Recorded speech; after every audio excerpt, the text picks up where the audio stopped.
tiempo de plantar y tiempo de arrancar lo plantado, tiempo de matar y tiempo de curar, tiempo de derribar y tiempo de edificar, tiempo de llorar y tiempo de reír, tiempo de lamentarse y tiempo de bailar, tiempo de lanzar piedras y tiempo de recoger piedras, tiempo de abrazar y tiempo de rechazar el abrazo, tiempo de buscar y tiempo de dar por perdido, tiempo de guardar y tiempo de desechar, tiempo de rasgar y tiempo de coser, tiempo de callar y tiempo de hablar, tiempo de amar y tiempo de odiar, tiempo de guerra y tiempo de paz.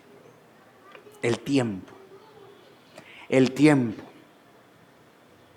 Esa dimensión invisible que nadie puede tocar ni ver, pero que gobierna cada latido de nuestra existencia. Podemos volar más rápido que el sonido, transmitir mensajes al otro lado del mundo en milésimas de segundo, manipular la materia a nivel atómico, pero el tiempo sigue siendo indomable. No podemos detenerlo, no podemos acelerarlo, no podemos retrocederlo. Sigue su marcha, inexorable, indiferente a nuestros deseos y planes. El tiempo. Después de explorar la vanidad de los placeres, como ya hemos visto en la sección anterior del libro de Eclesiastés, los capítulos 1 y 2, y no solo los placeres, sino los proyectos, la sabiduría, el trabajo, el predicador parece cambiar de tono. Su voz, hasta ahora cargada de frustración, adopta un matiz ligeramente distinto. Ya no es el predicador cansado, con una voz quebrada por la rendición, sino que ahora lo escuchamos como alguien que puede reconocer cosas que antes no. Una resignación más o menos esperanzadora, ya no de desesperación, sino de serenidad. Había llegado al final del capítulo 2 con un rayo de luz, de esperanza en medio de tanta oscuridad. Y la gran conclusión, si lo recuerdan, a la que llegamos hace 2 domingos fue precisamente esa. El disfrute de la vida simple es entender que todo es un don de Dios y que debemos disfrutar cada cosa como lo que es, un don. Una conclusión bastante desprovista de filosofía existencial y de todo lo que hemos visto que el predicador ha desarrollado hasta ahora. Una sentencia simple, clara, directa. No hay nada mejor para el hombre que disfrutar del don que Dios le da.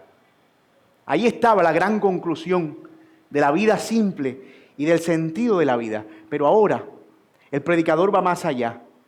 Si realmente Dios es el dador de todo bien, que fue su conclusión al final de toda esta sección del capítulo 1 y 2, entonces también los tiempos están en su mano.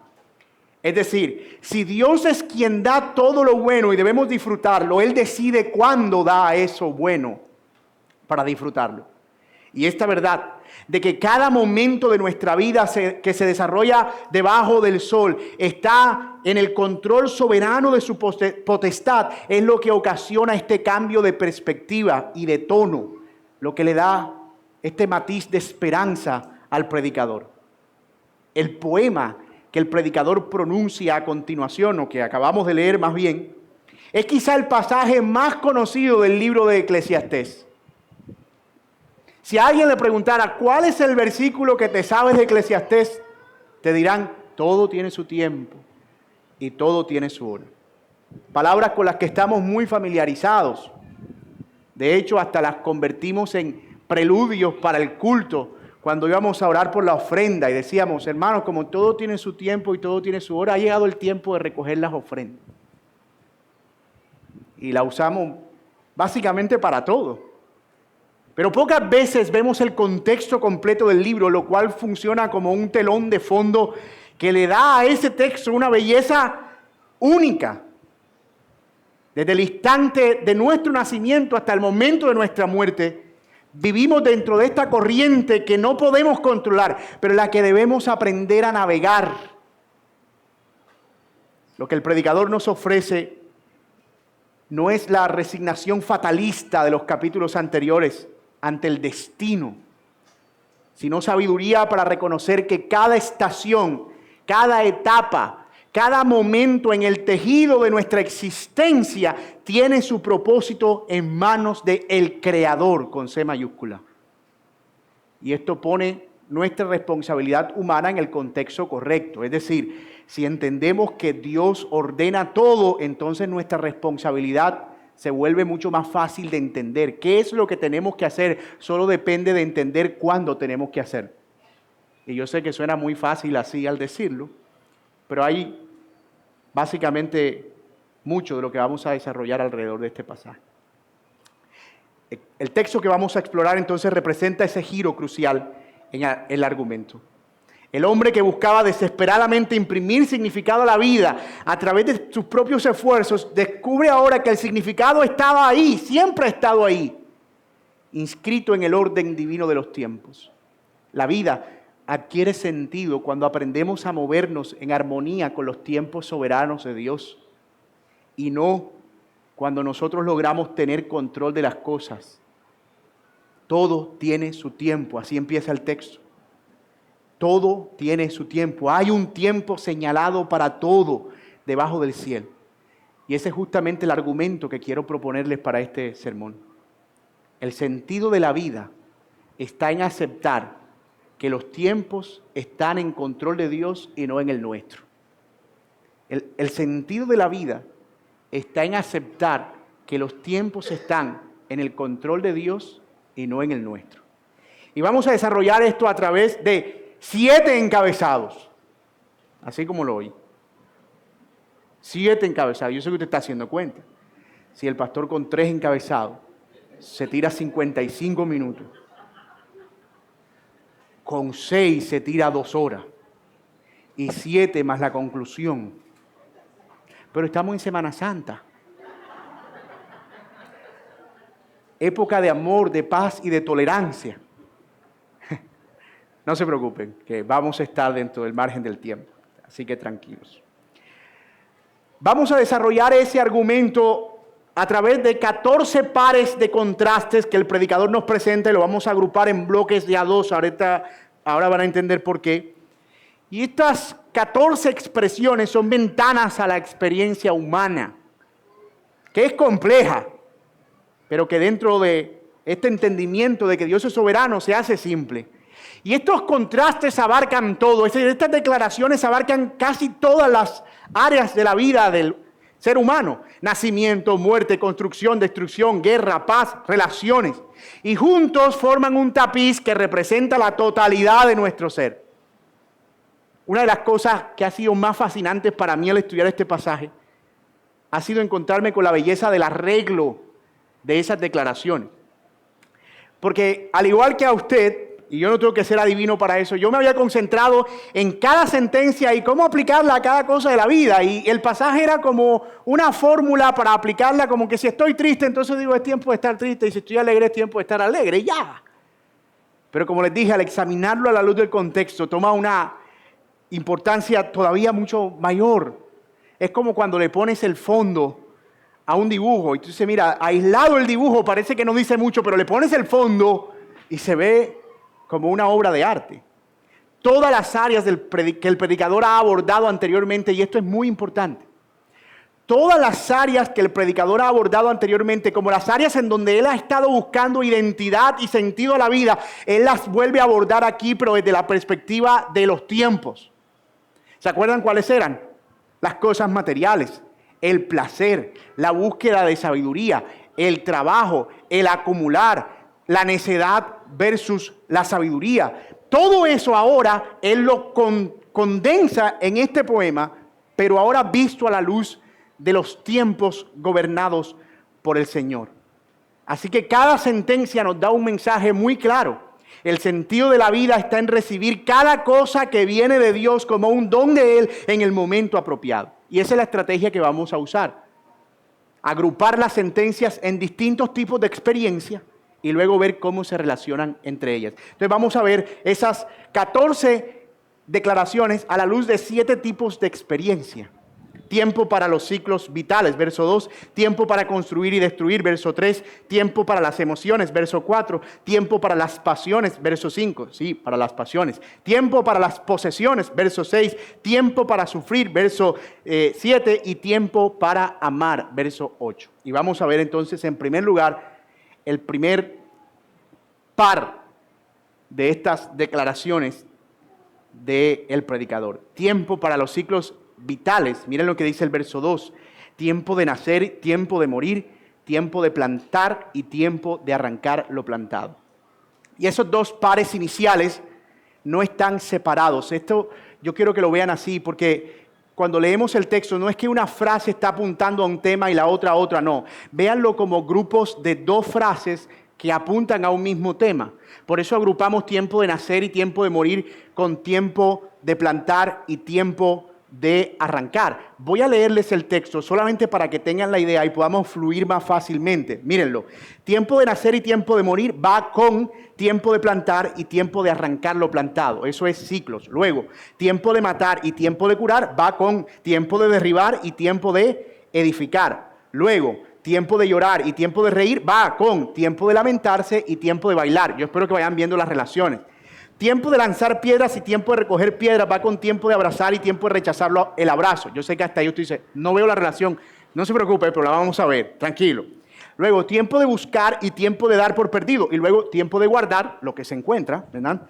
Y tiempo de desechar, es decir, de dar por perdido. Finalmente, tiempo de rasgar y tiempo de coser, que tiene que ver con el luto, aquello de rasgar sus vestiduras. Y tiempo de callar y tiempo de hablar, que tiene que ver con cómo callar en el sufrimiento y cuándo hablar en el sufrimiento.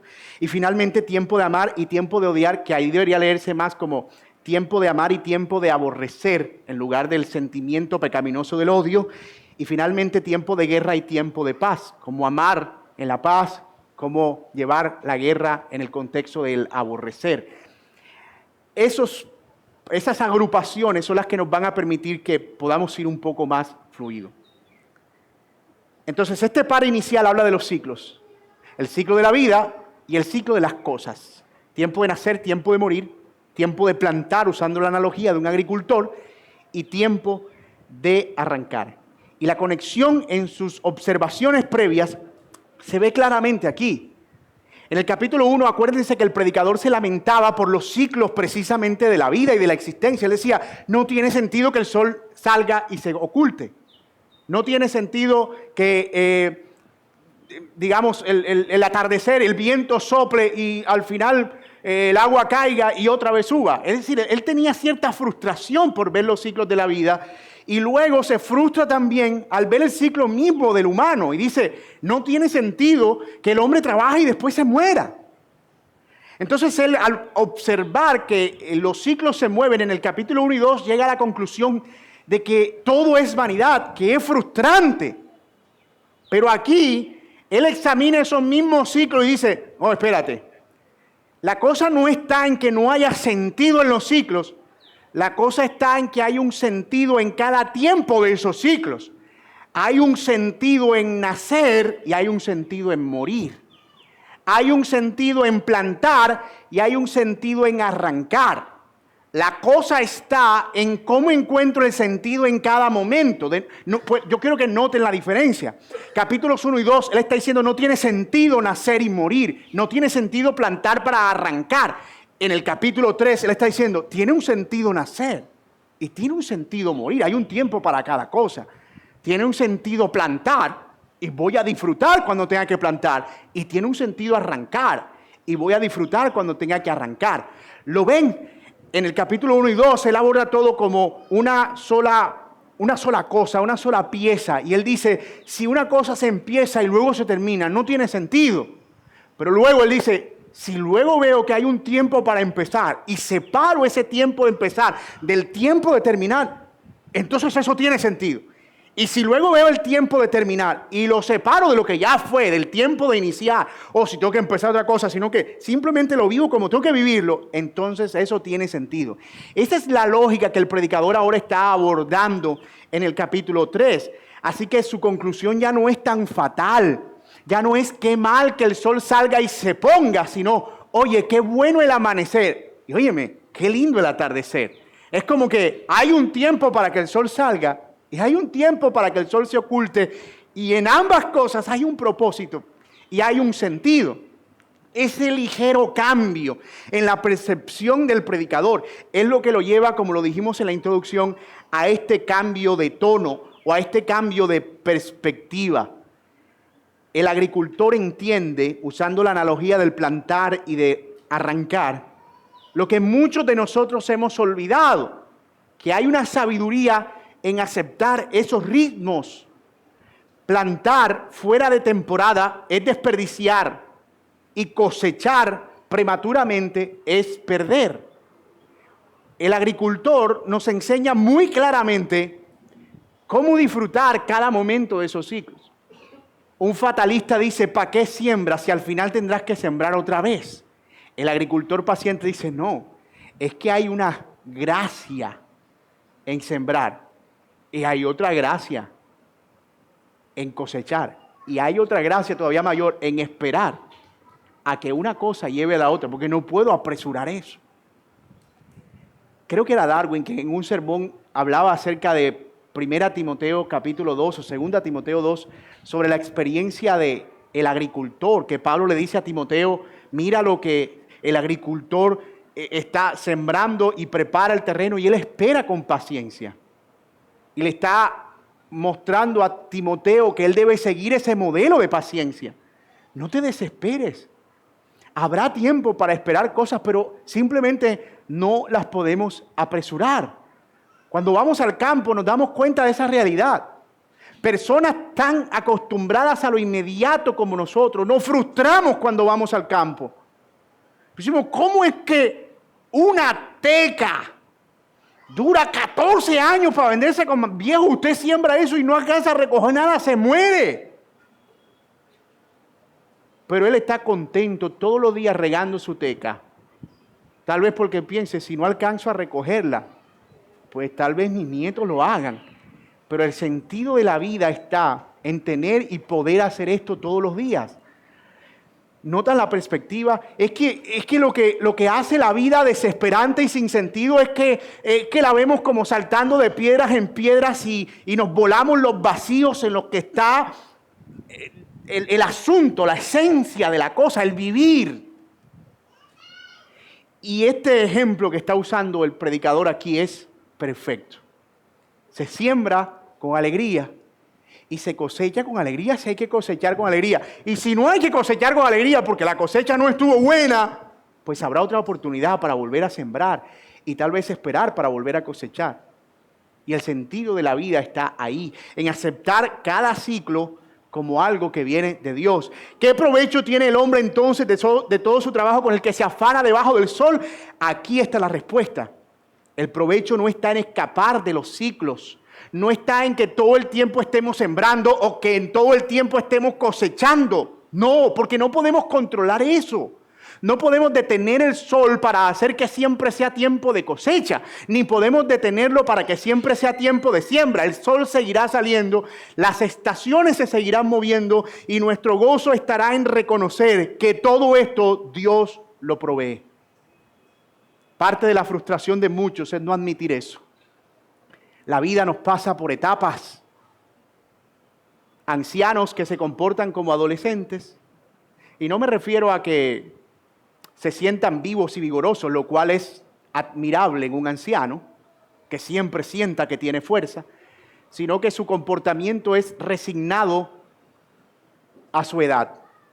Él no quiere aceptar que es un anciano. Y entonces usted lo ve todavía vestido de tubito y camisa oversize. Y bling bling. ¿Cierto? Parte de entender esos ciclos de la vida es que hay una etapa para todo. Igual que el adolescente que quiere saltarse todas las etapas y ahora quiere asumir la vida de un adulto. ¿Por qué? Porque cada etapa tiene un propósito en nuestra vida. Y en cada una de esas etapas nosotros estamos viviendo lo que Dios espera que vivamos ahí. Hermanos míos, yo llegaré a viejo y seguramente no tendré la fuerza que tengo ahora. Y debo aceptar cuando llegue a viejo que tal vez pueda seguir haciendo muchas de las cosas que hago, pero ya no con la misma fuerza. Y eso es parte de la realidad de la vida. Si yo no entiendo eso, me voy a frustrar. Y voy a querer forzarme a hacer algo para lo que ya no tengo la fuerza biológica, anatómica para hacerlo. Y ahí entonces la vida perderá sentido para mí. Pero si admito que ahora me muevo más lento, que tal vez no tengo la capacidad de memorizar lo que antes memorizaba, que mis palabras ya no salen con la fluidez que salían cuando tenía 20 y tantos, entonces podré estar mucho más contento y disfrutar esa etapa como tenga que disfrutarla. ¿Ven lo importante que es entender a la luz de esto que el predicador está planteando? Que hay un tiempo para todo y que el sentido está en recibir ese tiempo con los dones que Dios da como un regalo. Debemos prepararnos para vivir cada etapa de nuestra vida y disfrutarla como lo que es un regalo de Dios. Pasamos así a la siguiente declaración que tiene que ver con el construir y destruir. Verso 3, tiempo de matar y tiempo de curar, tiempo de derribar y tiempo de edificar. Y este va a ser un sermón más o menos extraño y diferente con relación a los demás porque puede que no vean muchas transiciones entre punto y punto y es porque estamos tratando de mostrar el panorama completo y ya hicimos eso en la introducción. Pero en estos versos se captura la tensión esencial entre la destrucción y la restauración. ¿Se acuerdan ustedes que una de las preocupaciones del predicador era construir muchas cosas? Y dije, voy a encontrar el sentido de la vida ahora en construir. Y dice, me planté viñas, construí jardines, edificaciones, templos, ciudades. El predicador estaba preocupado por pensar que el sentido de la vida lo encontraría cuando su vida fuera lo suficientemente productiva, cuando construyera todo lo que él se planeara. Pero luego, él lo plantea aquí desde otra perspectiva. Hay un tiempo para construir y hay un tiempo para destruir. Hay un tiempo para matar y hay un tiempo para curar. A primera vista, estas palabras pueden resultar perturbadoras. Alguien pensaría, hay un tiempo, si eres médico, para curar al enfermo y otro tiempo para matar al enfermo. No, porque la Biblia prohíbe matar. En el contexto agrícola y de gobierno del antiguo Israel, ambas acciones eran realidades necesarias. El constructor y el agrícola, me refiero al pastor de ovejas, en el sentido del sacrificio.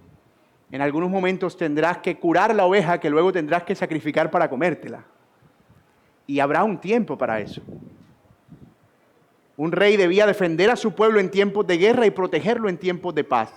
Y el pastor debía sacrificar animales para el alimento y sanar a los enfermos para preservar su rebaño. Habrá tiempos para construir un imperio y habrá tiempos para derribar otro. Habrá tiempos para sanar a una oveja, habrá tiempos para comerse la oveja. Habrá tiempo para echarle maíz a la gallina, para hacer eso un poquito más suero, desperdicio al puerco, y tiempo para comerlo en diciembre. Esa es más o menos la idea del predicador. Se disfruta alimentando el puerco y se disfruta el alimento del puerco, o alimentándose uno del puerco. Ese es el punto del predicador aquí. Tiempo de derribar y tiempo de edificar resuena directamente con la experiencia constructora, ya lo dijimos. Él dijo, me edifiqué casa, me planté viñas, hice huertos. Pero ahora reconoce que la verdadera sabiduría incluye saber cuándo es necesario derribar estructuras viejas antes de edificar nuevas. Que el sentido de la vida no está en estar haciendo cosas todo el tiempo, construyendo, o en este caso el rey conquistando. En su intento de encontrar sentido a través de esos grandes proyectos, solo había pensado en construir, en acumular. Pero ahora entiende que el ritmo divino incluye tanto la construcción como demoler, destruir, tanto para su reino como también en sus épocas de conquista. Tanto la curación como la poda. Y ese balance resulta fundamental para una vida con sentido. Las civilizaciones que perduran son aquellas que saben cuándo preservar y cuándo renovar. Las personas sabias reconocen cuándo mantener ciertas estructuras en su vida y cuándo es tiempo de transformar esas estructuras. Porque la vida no se trata siempre de estar, como ya lo dije, construyendo cosas, haciendo algo. Las pausas para replantear y reconocer que algunas deben ser quitadas es también parte del sentido de la vida. No todo negocio que emprendemos, por ejemplo, debe funcionar. No toda acción que emprendemos con el propósito de que nos dé un resultado tiene que salir como lo esperamos. No toda carrera que comenzamos tiene que desembocar en un gran empleo. Si lo pensamos desde esa perspectiva, vamos a vivir muy frustrados. Porque a veces hacemos cosas esperando un resultado y simplemente no resulta como lo esperábamos. ¿Y qué? ¿Pierde sentido la vida por eso? Hermanos, hay una cosa emocionante en el fracaso, en derribar, en que en lugar de ver algo construido, lo vea en el suelo. La dinámica de la vida es precisamente empezar cosas, pero también abandonar otras. Para usar un lenguaje un poco más millennials, dejar ir. Con fotos soltando tipo video reels en el atardecer. Hay cosas que hay que dejar ir, soltar, ir hacia adelante. Es un ciclo en el que continuamente estamos y aprendemos algo de cada situación. No podemos pretender, hermanos, que todo el tiempo nosotros estemos en un ímpetu por el éxito y que todo tenga que ir de triunfo en triunfo y de victoria en victoria, usando el lenguaje evangélico, pero aplicado al hecho de que siempre todo tiene que salirme bien. Entonces el sentido de la vida está en que todo lo que planeo, en que todo lo que construyo perdure. No. A veces en ver con mis propios ojos que algo que construí lo tengo que desbaratar, trae también sentido a la existencia. Me equivoqué. Y qué bueno que pude darme cuenta que me equivoqué. Tuve que dar unos pasos atrás. La gente que no acepta esto es gente terca con la vida. Usted habla con ellos y dice, no, yo soy un resiliente de la vida. Me caigo y vuelvo y me paro, me caigo y vuelvo y me paro. Está bien, pero sería bueno si te caes, que te quedes allí un ratico y puedas reflexionar acerca de lo bueno que es estar ahí. El propósito que Dios tiene en ese momento particular para ti. Finalmente, el predicador avanza hacia el siguiente aspecto que tiene que ver ahora con las emociones. Verso 4. Tiempo de llorar, tiempo de reír, tiempo de lamentar y tiempo de bailar. Yo creo que aquí es la pareja más pareja. Reír con bailar y llorar con lamentar, aunque no faltará el que baila llorando. Pero podemos ver cuál es el énfasis del autor en esas dos sentencias.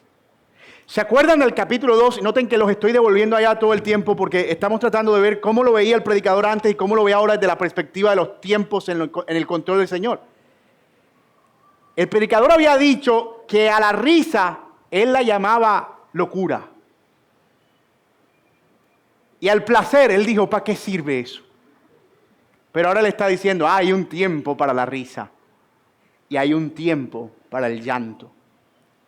Su experimento con los placeres lo dejó insatisfecho y ahora él comprende que el problema no era la risa o el gozo en sí mismo, sino buscarlo fuera del tiempo apropiado. Y esos contrastes emocionales reflejan una sinceridad que Dios valora. Hay circunstancias que merecen lágrimas y lamento. Intentar forzar la alegría en esos momentos es deshonesto. Y sabe que esto va para los que a veces tenemos la profesión de ser consoladores. Sabe que hay consoladores profesionales. Son personas que van donde una persona que está sufriendo a decirle cosas. Eso es un don muchas veces muy mal manejado. Pero nuestra meta no es ir todo el tiempo donde alguien que llora decirle, ay, no estés triste, ánimo con la vida, vamos arriba, adelante. Eso es lo que nos vende esta cultura triunfalista. Todo tiene que estar bien. Siempre arriba, siempre sonriente. Sécate esas lágrimas y muéstrale tu mejor cara a la vida. Hay algo deshonesto allí. Porque la realidad es que yo no puedo ignorar que el dolor no desaparece y que el dolor es parte de la realidad de la vida. Es como si estuviera diciendo, Señor, tú te estás equivocando al enviarme esta situación de tristeza. Yo debería estar contento, así que rechazo, no acepto. Esto se reveló completamente.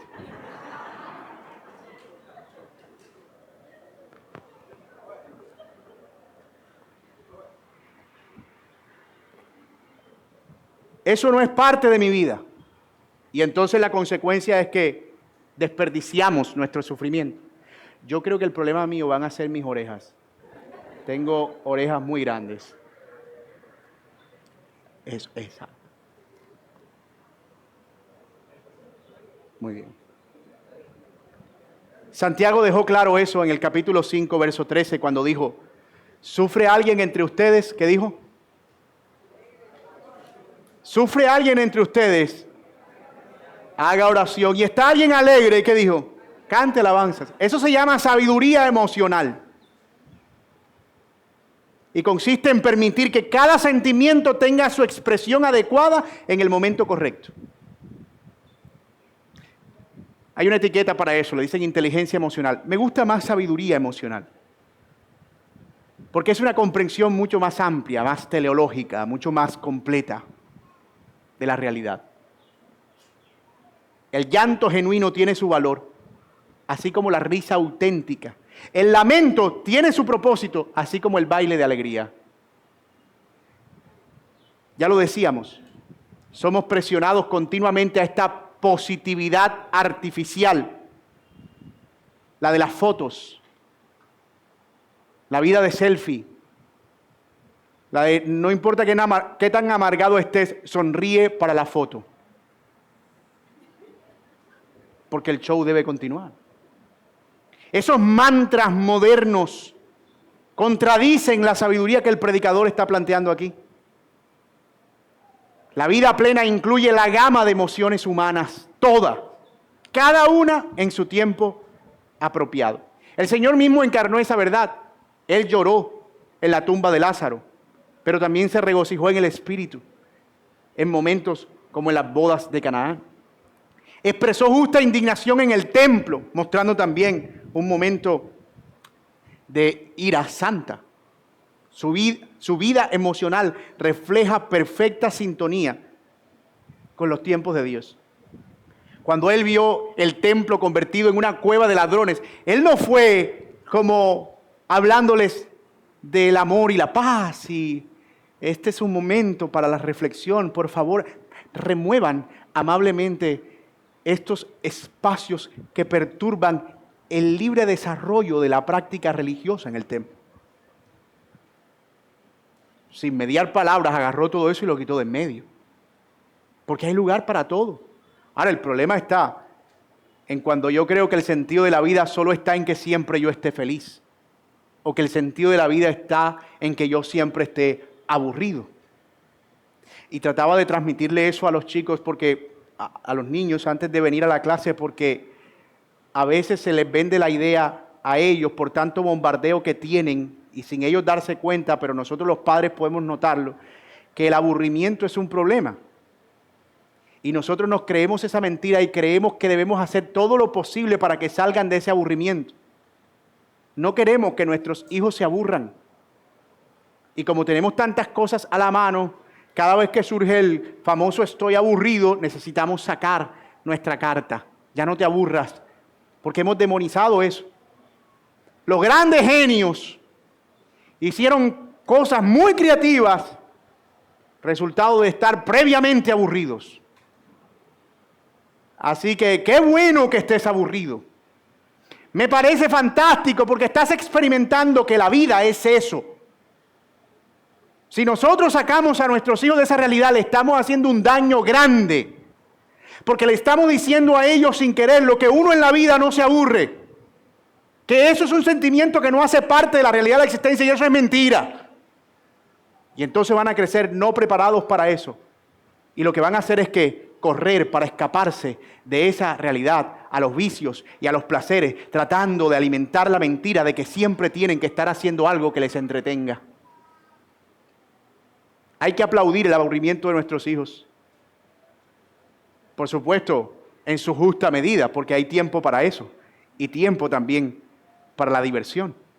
No podemos solo pensar que la vida tiene sentido cuando reímos, pero no cuando lloramos, porque si reconocemos que de Dios viene todo lo bueno, entonces encontramos provecho en ambas cosas. El que llora encuentra consuelo, el que ríe encuentra alegría. El que llora lo hace para encontrar arrepentimiento tal vez o quebranto. El que se ríe lo hace porque encontró gozo y restauración. El que llora es fortalecido en la debilidad. El que ríe es animado por la esperanza. Todo ello porque de Dios es cada cosa en su tiempo.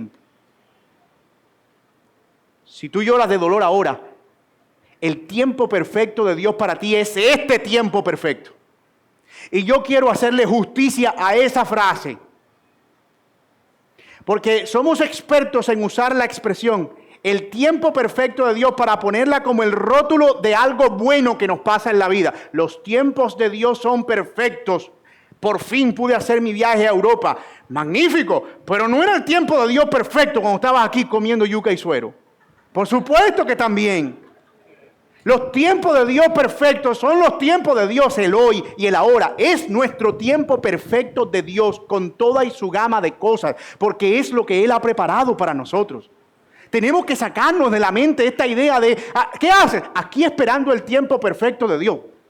Tú puedes escuchar lo que hay detrás de esa frase. Está diciendo que tú estás viviendo en una dimensión en la que Dios no tiene ninguna injerencia.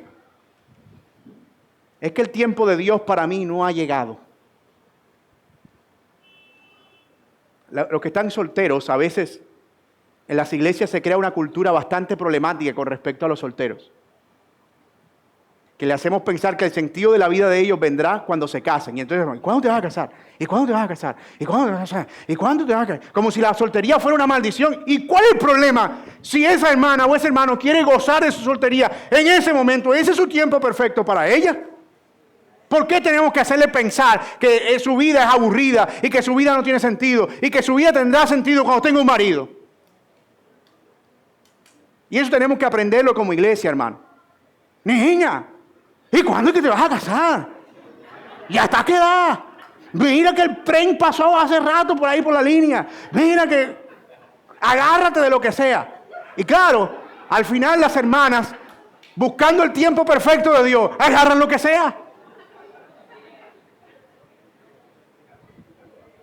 Este es el tiempo que me tocó para mi vida. Hay que animar una cosa y la otra, hermano mío. A una hermana soltera, anímala. Wow, hermana, qué bendición que tú no tienes perro que te ladre. Wow, que tú puedas ir aquí, allá, pagar un solo pasaje, viajar, comer un solo plato. Una bendición. Con la comida tan cara. Pablo lo dijo en 1 Corintios 7. Mira, el que vino al Señor, que así como vino, que así esté, o sea, estos tiempos tan difíciles, decía Pablo en esa época, que los que están solteros es mejor que se queden así, porque con la persecución uno corre más uno solo que con dos. Y de eso se trata. Ahora, los que están casados, pues, ya ustedes están del otro lado, pero es una forma de entender cómo se ve esta realidad en la perspectiva de Dios. Hay un profundo sentido de satisfacción que surge cuando permitimos que nuestras emociones fluyan en armonía con los tiempos divinos, sin forzar prematuramente la alegría ni aferrarnos indefinidamente al dolor. Sin forzar prematuramente la alegría ni aferrarnos indefinidamente al dolor.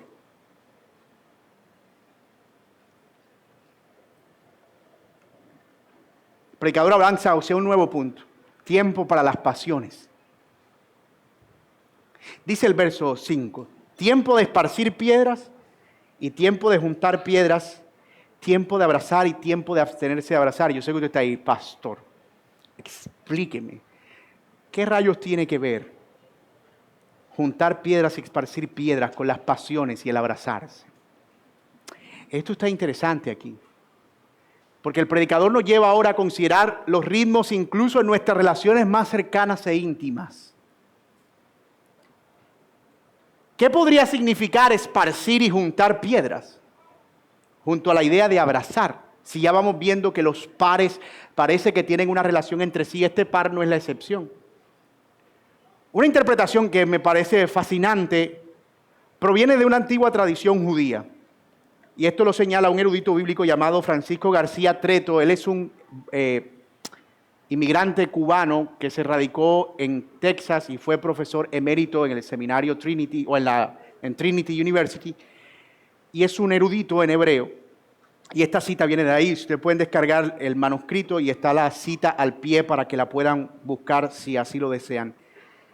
Y él en su comentario, que es un comentario sobre Proverbios, Eclesiastés y Cantares desde una perspectiva hebrea, dice que un influyente texto rabínico llamado Kohelet Rabbah, de alrededor del siglo VIII de nuestra era, entendía ese texto en el contexto de la vida matrimonial y los tiempos preparados para la intimidad.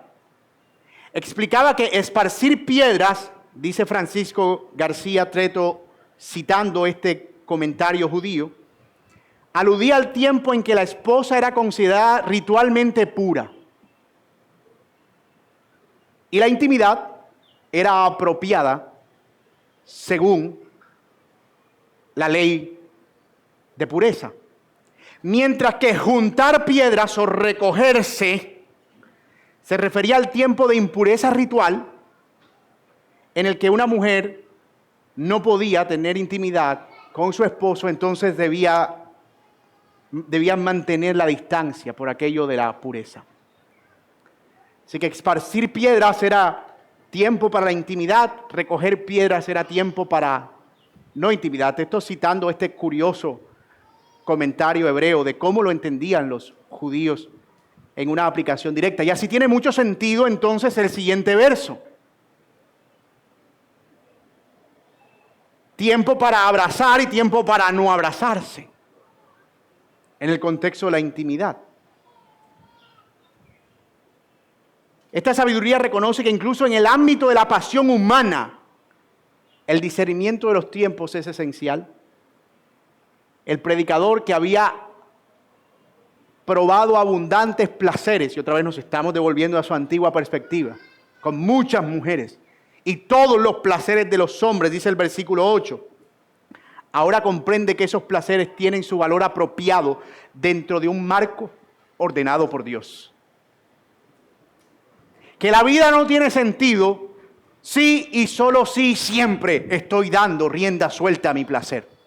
Estoy satisfaciendo mi deseo. Que hay también sentido cuando no.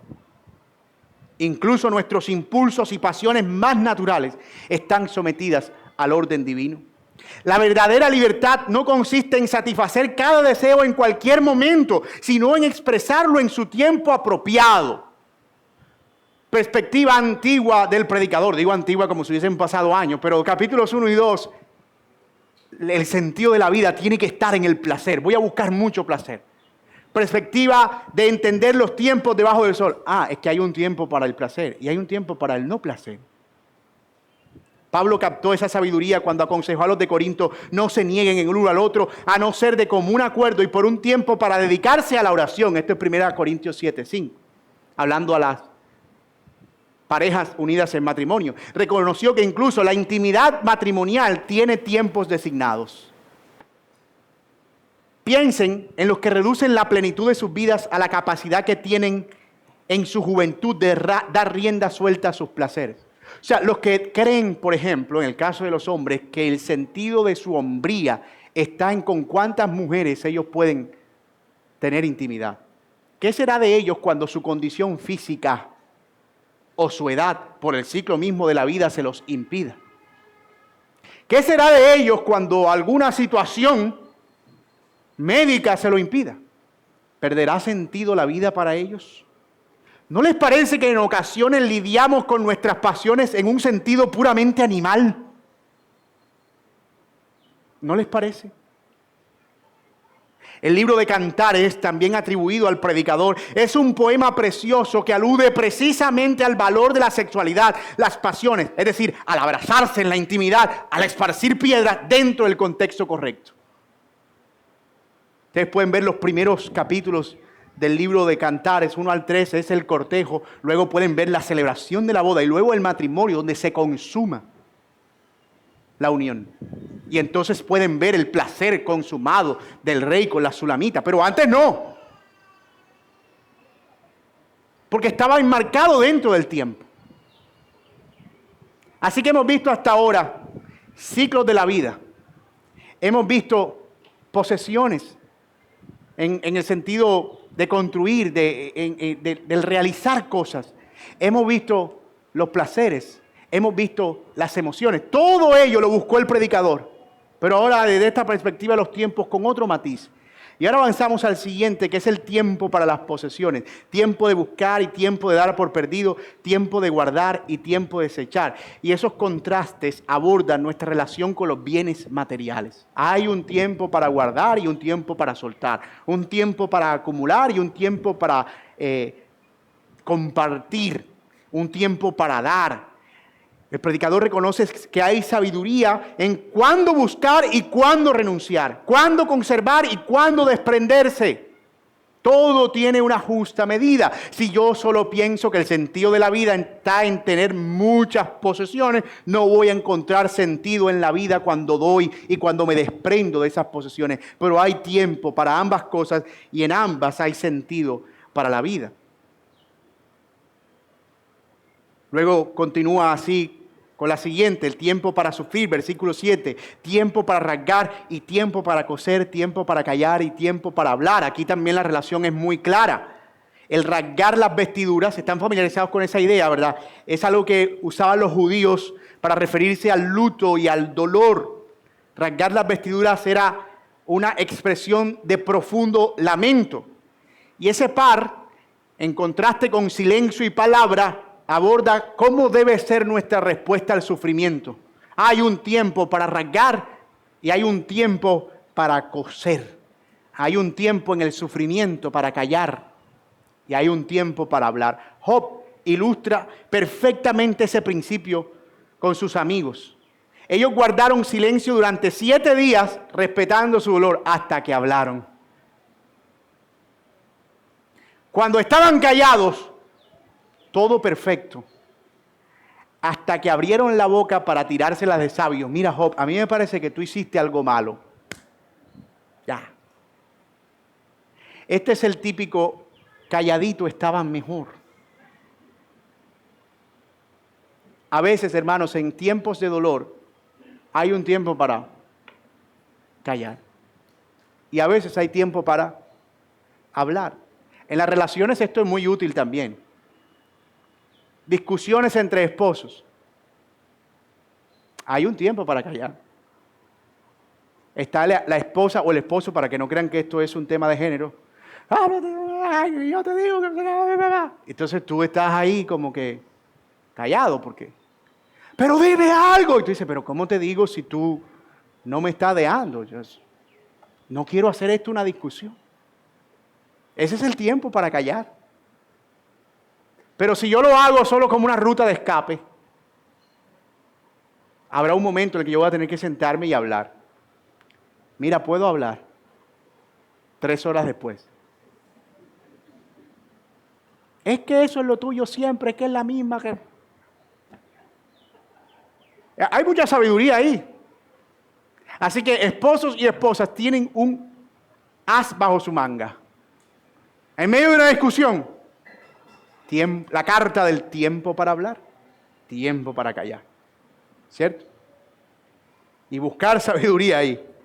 El predicador que había buscado sabiduría en el sufrimiento, en algún momento dijo, mira, la necedad tiene que ser algo que le dé sentido a la vida, porque yo veo muchos necios, los necios hablaban demasiado. Yo veo muchos necios y parece que ellos disfrutan la vida. Y dice, probé con la necedad y tampoco, nada, porque tanto el necio como el sabio se mueren.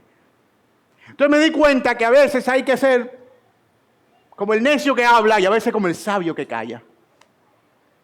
Pero todo en su justa medida.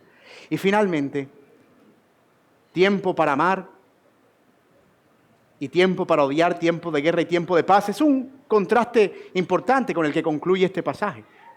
El predicador conocía muy bien como rey los tiempos de guerra y los tiempos de alianza.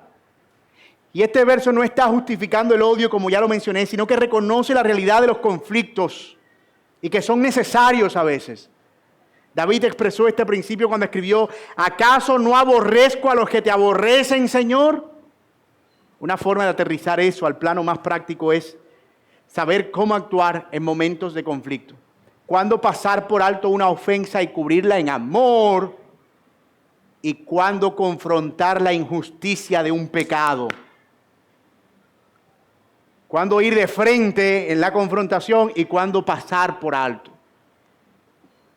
Así cierra el predicador este hermoso poema, pero tan realista. Y conviene aquí que abordemos algunas reflexiones finales, ya vamos acercándonos al final. En forma de sentencias, para ir rápido, y de resumen, los ciclos vitales nos enseñan humildad. Nacemos y morimos, plantamos y arrancamos según designios más grandes que nuestros deseos.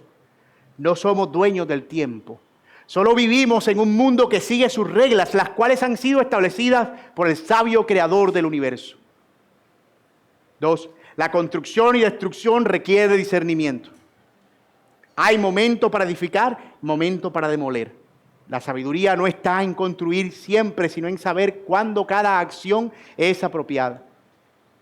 Las emociones requieren autenticidad.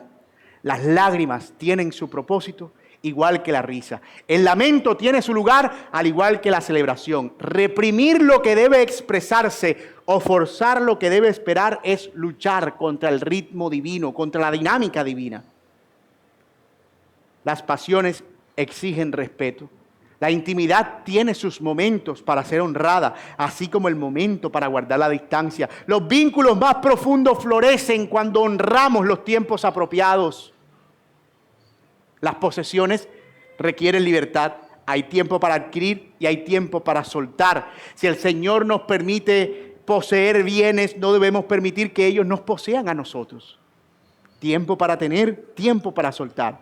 El sufrimiento pide expresiones honestas. Hay momentos para rasgar y momentos para coser, momentos para callar y momentos para hablar.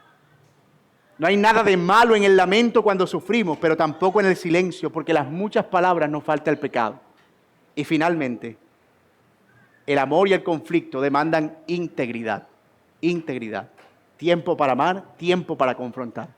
La verdadera paz no es ausencia de conflicto, sino un conflicto resuelto en el tiempo adecuado y de la manera adecuada. Así que todas estas cosas que el predicador había buscado, termina encontrándolas aquí. ¿Qué sabiduría tan preciosa hay en entender que cada cosa tiene su tiempo y no pretender que todo funcione de acuerdo con lo que yo espero? En el gran escenario de la vida, parece que por fin encontramos junto al predicador la esencia del sentido de existir. Además de que todo es un don de Dios, se trata de reconocer que tales dones no vienen según nuestra voluntad ni nuestro tiempo, sino según el designio soberano. Piénselo bien, hermanos. Gran parte de las frustraciones del predicador y de las nuestras también son resultado de una visión distorsionada de la realidad y de pensar que la plenitud solo se encuentra en los momentos buenos o en las risas. La abundancia, los placeres, las posesiones y no en el llanto, la escasez, el lamento, la tristeza, la rabia o el dolor. En todas esas expresiones nosotros podemos encontrar sentido para la vida. Esa era la gran diferencia entre la mujer de Job y Job, para volver al tema de Job. Ella entendía que no valía la pena seguir viviendo si había sufrimiento. Oye, Job, con todo lo que te ha pasado, maldice a tu Dios y muérete. Y Job, ¿qué le dice? Mujer, con cuánta necedad has hablado. Oye, esta sabiduría detrás, que es la misma que el predicador está planteando aquí. Vamos a recibir de Dios el bien y el mal no lo vamos a recibir. El Señor dio, el Señor quitó, sea el nombre del Señor bendito. Lo que Él está diciendo es, de Dios viene lo bueno y de Dios también el sufrimiento y el dolor. Y ambos los recibimos porque vienen de Él. Es que somos como la mujer de Job muchas veces. Todo tiene sentido solo si todo va bien. Si todo va mal, maldice y muérete.